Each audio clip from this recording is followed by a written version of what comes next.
Lagedi kool on väike ja sõbralik kool, kus iga inimene on tähtis. Meie kool asub looduskaunis kohas, natuke eemal linnast, kuid samas hea ühendusega. Siin väärtustame koostööd, hoolivust ja ühtehoidmist. Väikeses koolis on väikesed klassid ja rühmad. See tähendab, et iga laps saab tähelepanu ja toetust.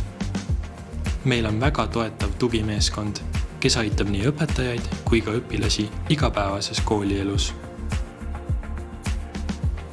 Õpetajal on võimalus oma ideid ellu viia ja loominguliselt töötada. Kooli juhtkond väärtustab avatud suhtlemist ja kuulab oma koolipere. Üheskoos loome keskkonna, kus õppimine on põnev ja tööl käimine rõõm. Lagedi kool, koht, kus on hea olla ja koos kasvada, et paista kaugele.